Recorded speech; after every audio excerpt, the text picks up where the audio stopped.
Good afternoon. I'm Brian Abernathy, Managing Director of the City of Philadelphia. And on behalf of the mayor, I want to thank all of our elected officials, our community advocates, all of the city staff, and certainly the press for being here today on relatively short notice as we introduce our next police commissioner. Policing today is not the same as it was when Commissioner Timoney, for Commissioner Johnson or Ramsey, or for even Commissioner Ross. The events of the past year plus have challenged every Philadelphian and forced us to reflect on what is most important when it comes to public safety. While we have watched violent crime rise, we have also watched racism manifest itself in social media posts, sexual assault committed by those at our highest ranks, and the further eroding of trust between our police officers and the very community they have been sworn to serve and protect. At the same time, we've watched our police officers do more than just fight crime. They have become social workers, drug addiction specialists, and homeless outreach workers. The complexities of our society, our need to feel safe and our need to feel respected, our want for retribution and our need for justice, our battle for the rights of those accused and those wronged, cross paths, sometimes almost violently, in our police department. Some of the hardest days of my career, days that I've had to question my dedication to public service, have centered around our police force. The incidents at Starbucks, ICE protests, the murder of a 2-year-old, and the murder of a colleague's son, allegations of sexual harassment within the department. And yet, this is also a police department that has given me some of my most rewarding days. The resolution of the shootout on North 15th Street, homeless outreach in Kensington at 2 a.m., events that show the best of our officers, their humanity, their expertise, and their compassion. DNC protests without arrests in the Eagles Super Bowl, watching officers toss a football at the NFL draft. Through all of it, I've known that these men and women became police officers to help people. And part of my job has been to find a way to support them and help make them better. And that's how we approach the search for our next police commissioner. In late August, we launched an extensive search in which 31 candidates were considered, including 18 from within the department. The city received assistance during this process from the Police Executive Research Forum, a research and policy organization that also provides management services and technical assistance to law enforcement agencies. This group helped us with outreach, identifying qualified candidates, and in the interview process. In addition, we sought input from residents through an online survey that gathered feedback on what issues they thought were most important and what characteristics they believe new commissioners should have. We heard from roughly 4,000 people from all parts of the city, and input helped shape the questions that were asked of each candidate. Questions about integrity, police community relations, gender discrimination, stop and frisk, and approaches to violence. I want to take this opportunity to thank everyone who participated in that survey. I also want to thank those who stepped forward to be considered for this position. The interest from national candidates proved that the Philadelphia Police Department, despite its challenges, is a place that people want to be a part of. And the internal candidates displayed the talent that we have grown here. Tumar Alexander managed that process on my behalf. His thoughtfulness and his balance is much appreciated. And thank you also to the large number of city staff that represented the Managing Director's Office, the Office of Criminal Justice and Public Safety, the Law Department, the Mayor's Office, and the Police Advisory Commission, who had participated on various interview panels. All of these perspectives were helpful in making a final selection. Finally, I want to thank Christine Coulter. She stepped in as an interim commissioner at a very difficult time. And since then, she has been attacked publicly and privately. She has been forced to defend herself, sometimes fairly and more often unfairly. And throughout, she has exemplified grace, professionalism, and expertise. She's held the department together through a very trying time. She's a great person. I want to thank her for everything she has done.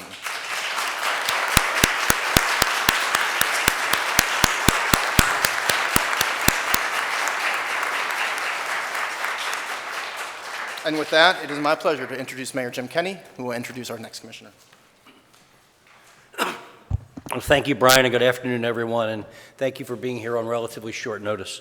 As Brian said, today I am pleased to appoint Danielle Outlaw, Chief of Police in Portland, Oregon, to serve as the next Commissioner of the Philadelphia Police Department. And I would like to publicly again thank Christine Coulter for her unwavering leadership over the past 4 months. As Brian indicated, she stepped in and along with her command staff brought stability to the department during a really difficult time. Her leadership and the strong leadership of the executive team will be needed as Chief Outlaw transitions to Philadelphia. Our administration is about to begin its second term, and over these past 4 years, no single appointment has been as important and as carefully chosen as the selection of Danielle Outlaw to be our next police commissioner. As Brian described, we went through a very thoughtful process since August. All of that led us to a truly outstanding individual with a strong track record of running big city departments, reforming with innovative ideas, and building bridges. Outlaw is a native of Oakland, California, and served for nearly 20 years in the Oakland Police Department, rising through the ranks to become Deputy Chief of Police. Her assignments in Oakland included patrol, criminal investigations, and internal affairs. Outlaw was the second female deputy chief in the history of the Oakland Police Department and the first this century. While serving in Oakland, Outlaw won the 2015 Gary Hayes Award, a national award given to those who have demonstrated leadership and innovation in the police profession. Previous winners included our own Chuck Ramsey and Richard Ross. Danielle Outlaw was appointed as Chief of Police in Portland, Oregon in October of 2017, becoming the first African-American woman to hold the position. In Portland, she was extremely successful, challenging the status quo and adopting novel approaches to policing. Outlaw implemented crime strategies tailored to the needs and challenges of individual precincts, resulting in decreases in crime rates. Under Danielle Outlaw's leadership, the Portland Force made its greatest strides in achieving use of force reforms under a federal consent decree instituted prior to her tenure. This included new policies to address excessive force against those suffering from mental health issues. And under her watch, the Portland Police Bureau has received national and international recognition for work in community trust building, crowd management, response, and constitutional policing. As most of you know, I am the son of a Philadelphia first responder, and I think constantly about what it takes to be a police officer. Our men and women in blue leave home each day knowing they are about to put their lives at risk to protect our community, and that even on a good day, they are likely to encounter extremely challenging and disturbing situations. I know officers take on this sworn duty first and foremost to help other people. Their devotion to public service is never forgotten. But make no mistake, while I have tremendous respect for our officers, the Philadelphia Police Department does need reform. And I'm appointing Danielle Outlaw because I am convinced she has the conviction, courage, and compassion needed to bring long overdue reform to our department. And I can tell you that after meeting and speaking with her at length, I came away confident that Danielle possesses the strength, integrity, and empathy vital to the tasks ahead. I think everyone who was involved in the interview process came away just as convinced and just as impressed. And with our support, she will tackle a host of difficult issues, from racism and gender discrimination to hard instances of sexual assault on fellow officers. These are issues that are too often negatively impact women, especially women of color within the department. Commissioner Outlaw will implement reforms with urgency so that racial, ethnic, and gender discrimination are not tolerated. At the same time, she will work relentlessly to combat crime, particularly homicides and other violent crime. This will include a focus on our multi-departmental effort to stem the tide of gun violence which plagues our city. Her commitment to restoring the community's trust in our police will be equally strong. She understands the history of race relations in Philadelphia, particularly the distrust that many residents justifiably harbor in the wake of decades of injustice. She will be devoted to listening and encouraging constructive exchanges of ideas and concerns from all Philadelphians. Danielle Outlaw will tackle divisiveness with dialogue. These have been trying times with fear and anger fueled by decades of injustice, and more recently, abhorrent rhetoric at the national level. I know Philadelphians will rise above that.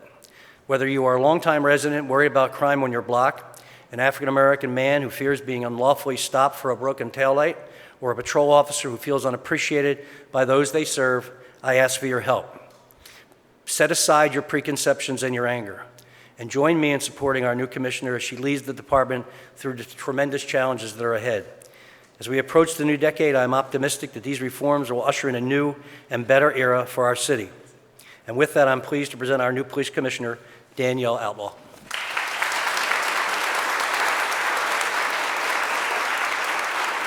Good afternoon. I know there's press here and they can't say good afternoon back, but good afternoon. Thank you for being here. Thank you, Mayor Kinney and Managing Director Abernathy. I am honored by the faith that you are placing in me to lead the Philadelphia Police Department. I would also like to publicly thank Portland, Oregon Mayor Ted Wheeler, the residents of Portland, and the great members within the Portland Police Bureau. It was an absolute honor to serve alongside each and every one of them. While I'm new to Philadelphia, I am not new to the challenges of a big city or 21st century policing.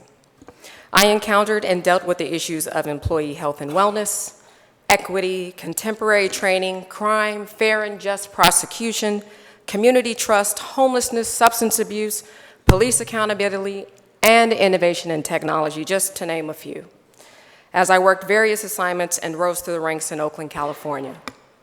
And I directly addressed these issues while leading the police force in Portland, Oregon.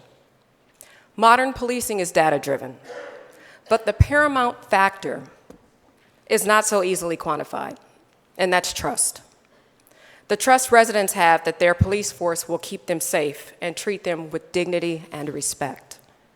I am convinced that trust can be restored here and all across our nation.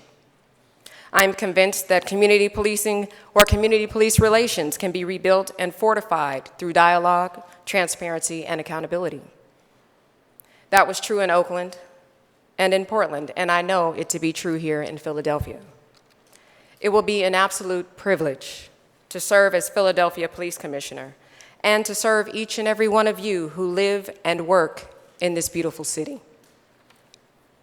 I will work relentlessly to reduce crime in Philadelphia, particularly the insidious gun violence that plagues too many of our communities. And I will do so in a way that ensures our people are trusted equitably, regardless of their gender identity, race, ethnicity, or sexual orientation.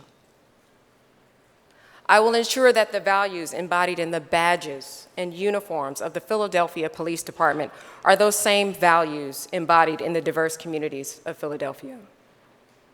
We will be accountable to ourselves, to each other, and to our communities.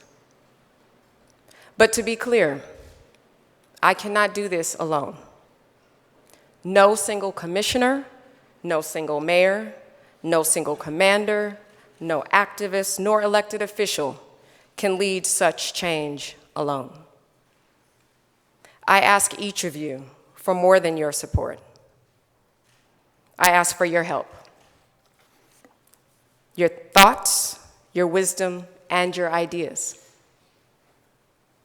Most importantly, your time, because I do not know what I do not know. I ask you to open your minds to the possibility that these changes can help all of us. That this is not an us versus them, one side against the other. We can be supportive of police, and we can be supportive of police accountability at the same time. They are not mutually exclusive. Together, we will build a department that is just as compassionate and humane in serving our residents as it is effective in solving and reducing crime. And I will do my absolute best to achieve that. Thank you very much.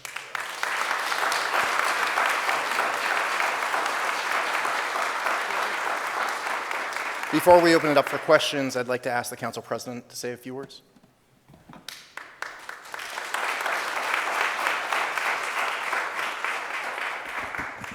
Good afternoon. Welcome. Thank you. You like the Philadelphia Eagles? Just saying, that's first test. You passed, flying colors. As a mayor and Brian have said that we have had some challenges, but I, like them and my colleagues, believe that our Philadelphia Police Department is one of the greatest in the country. Just like other municipalities, particularly large municipalities across the country, we have issues every now and then. But the simple issue is that, do you address those particular issues? Do you act upon addressing those issues? Do you take a different turn? And in this particular case, it is clear that the mayor has recognized the need to make some reforms to improve on what we believe is a good police department. We are here, the City Council of Philadelphia. I don't know what type of budget hearings you have in Portland. Some commissioners will explain that to you. It is a little bit challenging here in the city of Philadelphia.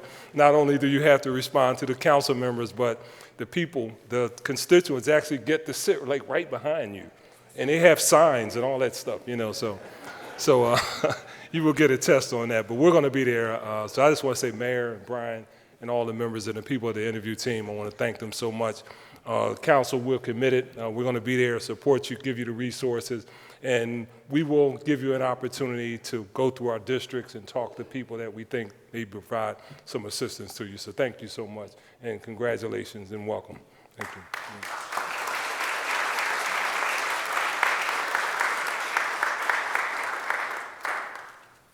We're now going to open it up for questions. A couple quick ground rules. One, remember Chief Outlaw is new here, doesn't know everybody, so if you all could introduce yourselves as you ask your questions. And again, just a note that the commissioner's schedule is full today, and so she won't be available for one-on-one interviews. And with that, happy to answer questions. Chief Outlaw? Sir. You come from a department of about 800 officers. Jeff, could you introduce yourself? Thank you. You come from a department of about 800 officers, so from what we read, there were luckily 28 or only 29 homicides, I think, in last year in the city. There were 353 here. There are 6,500 police officers. It's the poorest big city in America. What makes you able to make this big jump and do this job?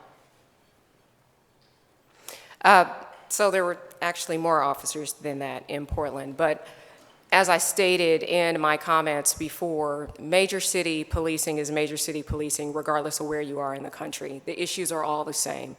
Contemporary policing principles are no different. When it comes to addressing violent crime, as such was my experience in Oakland, it's really important to make sure that we embrace a comprehensive approach that goes beyond just enforcing and arresting. It requires the use of human services, community input, as well as the enforcement arm and collaboration working throughout the criminal justice system. So while I am very qualified to make the jump, again, the issues remain the same, and I'm very experienced in each of them. My name is Jeff Valley with ABC in Philadelphia. Can you tell us what are some of your ideas to combat the gun violence and homicide rate here? Well, I literally just landed, so I will certainly need to take a look at what's already been done or what's in action.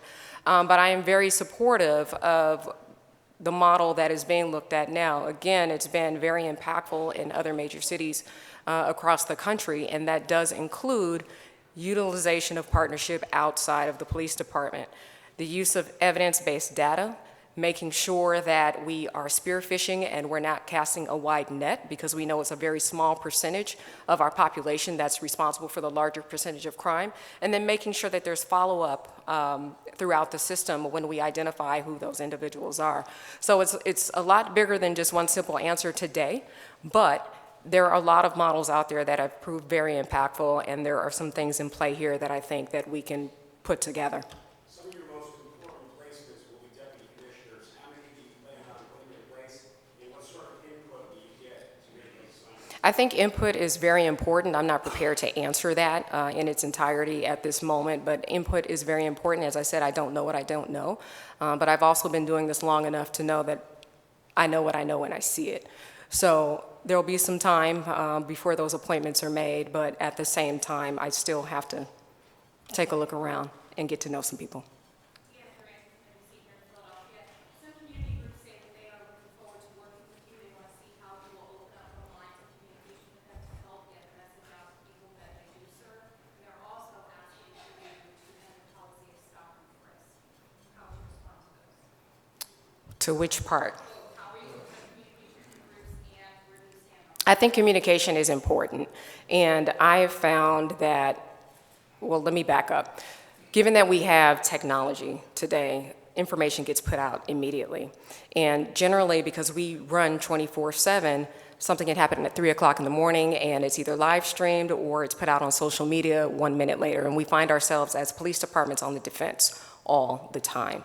And it's helpful to not only be transparent, I know it's a buzzword, but it's helpful to be as communicative as possible, because that doesn't allow people time to create their own narrative and fill in those gaps when we can just provide that information if we can in the first place. So I'm a strong proponent of that.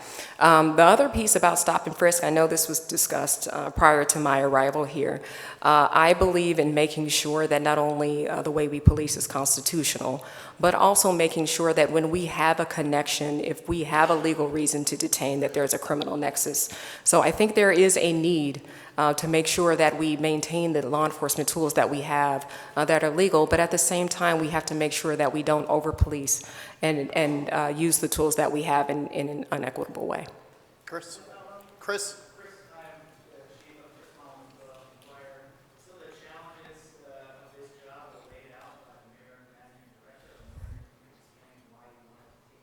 That's a good question. I thought that would be the first question, actually. I'm very comfortable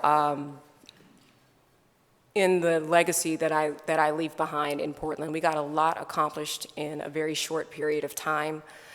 There's a very strong leadership in place there internally, and this isn't, when asked, this is not an opportunity, I think, that I would have been wise to say no to. There are a lot of similar issues. Here's why. The issues that were mentioned are all issues that I've personally dealt with before, and I know that with the skill set that I have, that there's a lot that I can do to add value. So to me, it was a no-brainer. Yes, it's a larger city. Yes, it's the same issues on a different scale.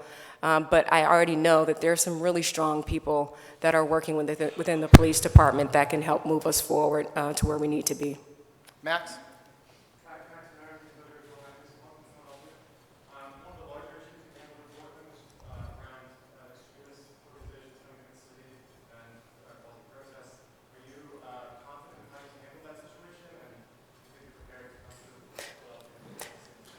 So which situations? It's kind of rhetorical. I say that because in Portland, what a lot of people don't know, the laws are very different in the state of Oregon, but we dealt with hundreds of protests throughout the year, each year. And the ones that got the most attention were the ones that sometimes were actually quite successful. And all it takes is one person to create the narrative. With that said, over the last 2 years, we've learned a lot in our crowd management response. We brought in an outside consultant to do after-action reviews of our responses, and I'm pretty happy with what they found thus far. With that said, the resources, even though the Portland Police Bureau is the largest police department in the state of Oregon, it's apples and oranges, because again, the laws are different in the state of Oregon, and then the resources here in Philadelphia are quite different. Far more police officers to address the issue before it really gets out of hand. With all of that said, I am a firm believer in upholding free speech, the rights to assembly, but what I will not tolerate are those who come under the guise of free speech or under the guise of the Constitution to create acts of violence against others. And we would see that a lot. We would see those who claim to be activists and commit acts of violence against those who were also counter demonstrators. And I've had activists come up to me personally and say, I used to be out there, this is part of Portland's tradition, but I won't do it anymore because I don't feel safe. And I'd say, why? Because of the police? And they say, no, it's because of these other folks that are here intermingling within the crowds. So crowd management in Portland is a lot more complex than what the rest of the world had a chance to see, but I'm fairly confident that, again, Philadelphia PD has done a good job with handling demonstrations here already, but the resource issues are a lot different here than in there. Kristen from KML News Radio. What would you say is maybe your biggest accomplishment in Portland? Like, what are some of the programs maybe that you implemented as you were commissioner? I don't think it's any one program.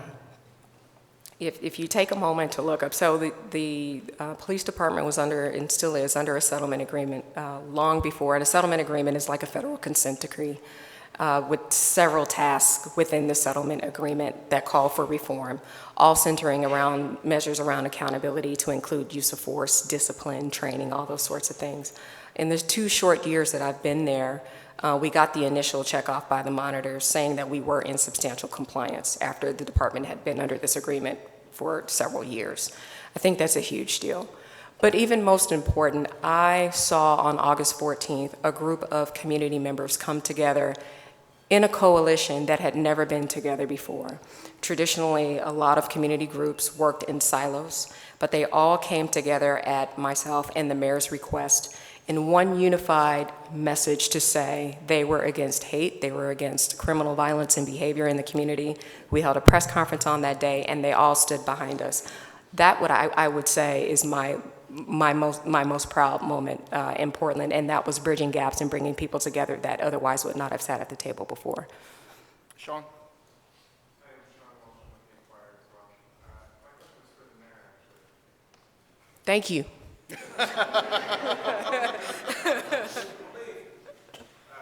you talked about the need to reform the police department. Was that part of the reason you decided to go outside of departments? I mean, I think we've had good, really terrific commissioners that have come from outside and terrific commissioners that come from inside. I just think on occasion you need some outside eyes and some different experience to get to the bottom of things. You know, Commissioner Timoney and Commissioner Ramsey were both outside folks who did tremendous things. Commissioner Ross was a tremendous leader and came from inside. So I just thought it was time for an outside, fresh look, and she wowed us all in all the interviews we had. And we're very happy with our choice. Can you talk about that process, about the kind of closed nature of the process? Well, Brian can have more details for you, but understand, people who are from outside the city, who work in departments around the country, we could not expose them for their desire to move to another job. I mean, it's something they would have never applied if they knew they were going to be exposed. So having that, and the other issue is when it came to exposing the people who were on the panels, they would have been lobbied, lobbied for people of their own favorites within the department, or maybe outside the department. So we felt that it was appropriate to keep it not secret, but keep it private, so that people could have a chance to apply for the job and not create employment issues or difficulties back in their own department. Yeah. You said that you were convinced that she got on and to make reforms. What was it specifically? I just think it's her directness. I think it's her intelligence. I think it's her experience that gave me confidence that this is the right person for the job. I mean, you sometimes you just know when you're in an interview when you run into somebody with that kind of talent. Her annual salary is $285,000. 285. Channel 3? Yeah, Dr. Schultz with CBS 3. I was going to ask, you had more than 30 people applying for this job. What set did the chief apart? Brian, he participated in all these discussions and interviews. I just have confidence in her. I mean, I think she carries herself in a dignified and way that gives me confidence that she can lead this department. And she has the experience and she has the resume to do it. And I think, and I know that this is the right choice.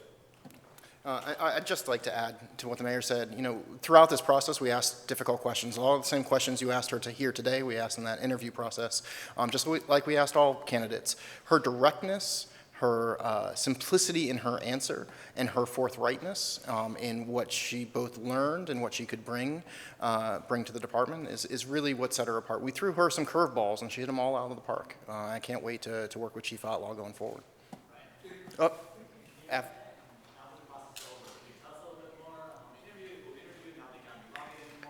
We aren't going to share the candidates. Obviously, some of those candidates still have positions in other departments.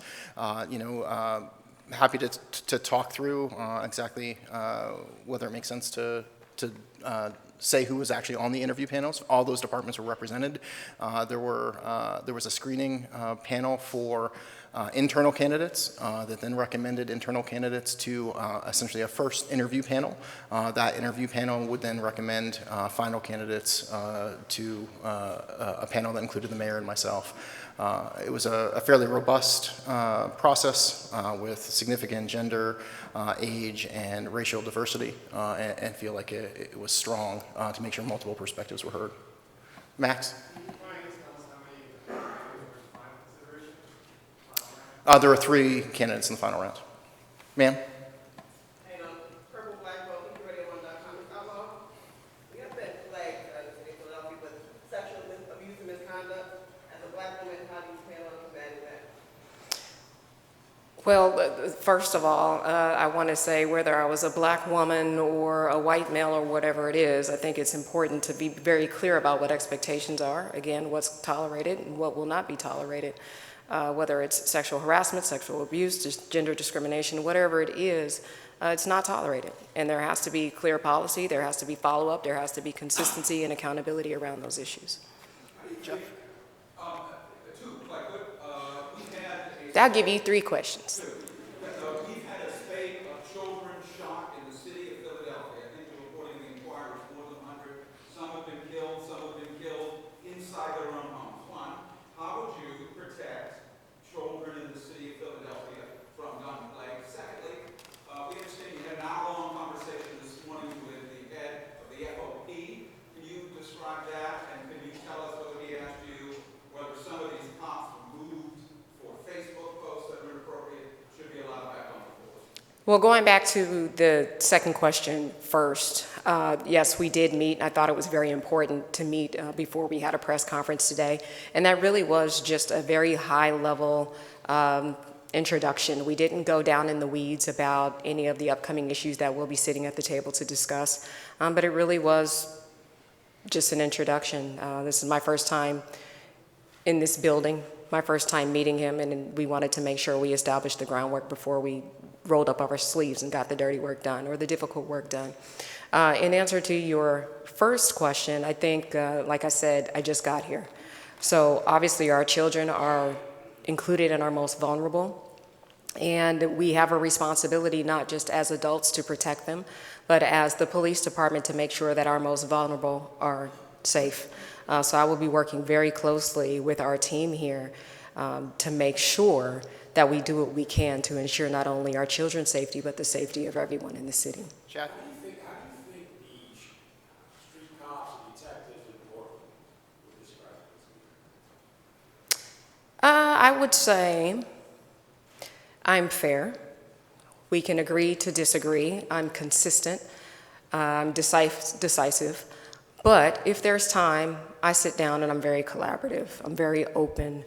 And it's not just internally, it's the same way with the community.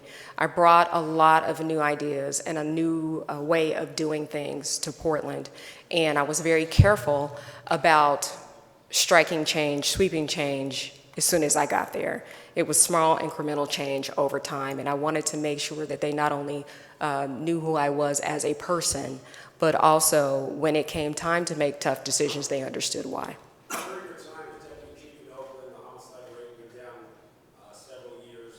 Did you have an impact on that, and what sort of policies did you put in place that made up with that? I worked with a very strong team that ran all of our strategy around that. I was responsible for one of the most violent portions of the city of Oakland in East Oakland.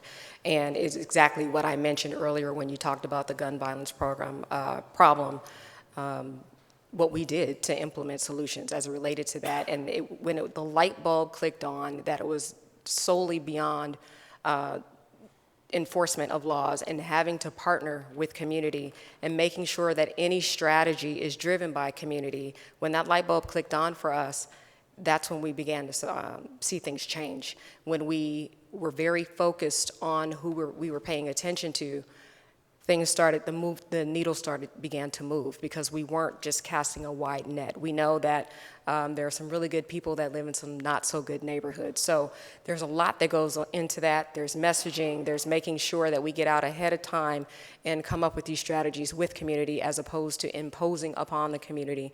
So again, there's a lot of things that worked really, really well in Oakland that I see Philadelphia has either already began to look at and is interested in moving forward toward. F?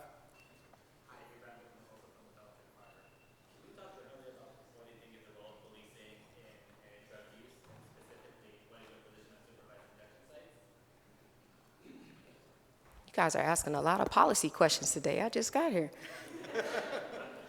What was the first question again? I have the. So whether it's overdose, substance abuse, mental illness, a lot of the social issues that we're seeing today, I've made it very clear that I do not believe that first responders should be the ones dealing with a lot of these issues because they're not crimes, depending on what they are. The same way we would send someone with a kidney issue to the hospital. If I have a disease that's evolving around substance abuse, am I necessarily the best person, meaning law enforcement, to deal with that, right? With that said, I do believe that there has to be consequences, and they need to be proportional to whatever the crimes are.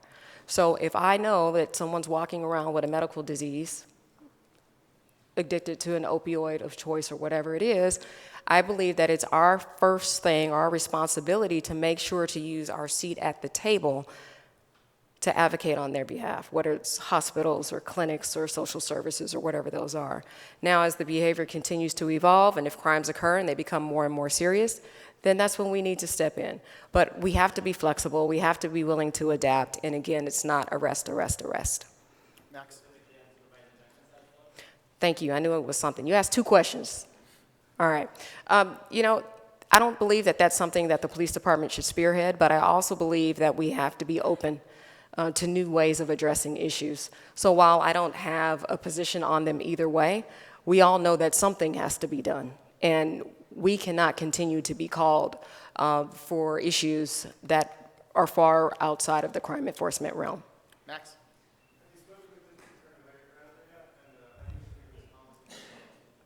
I saw him very briefly this morning. I look forward to sitting down with him and communicating further. I don't have any opinions on his policies yet, but I do think it's very important to make sure that the police commissioner and the DA's office are in constant communication. One, so no one is blindsided, and we just have a very, very clear picture on where we stand. So did you say you imposed incremental change in Portland? Do you expect to do incremental change in the city of Philadelphia? It depends. It depends on what the issue is. Some things require swift action, and some things can take a little bit more time. But again, once I'm on ground and have an ability to assess where we are, where we stand, where the gaps are, where our strengths are, where our weaknesses lie, I'll have a better answer for you for that. Do you have a sense of what would be, I mean, obviously you have a sense of what the issues could be, but what needs swift action? You must know that. I don't have an answer for you yet today because I know you'll take that and say in 30 days, did you do it yet? Give me a minute. Give me a minute.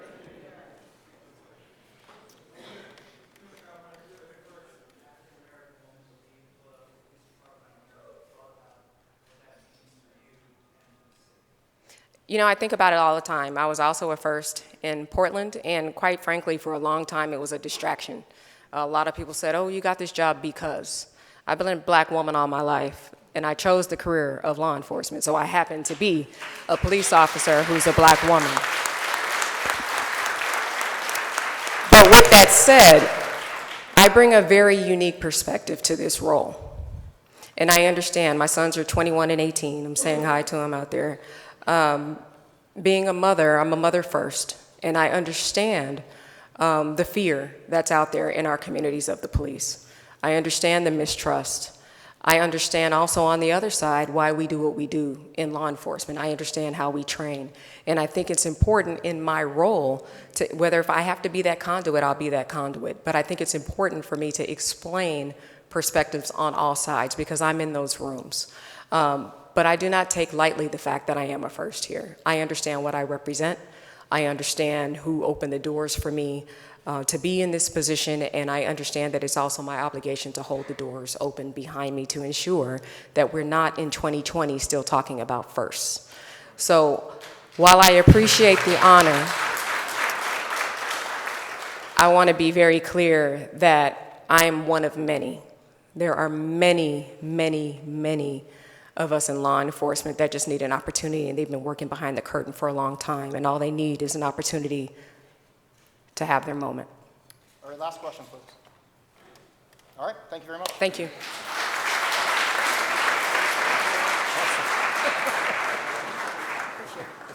I was like, oh, this is my neighbor.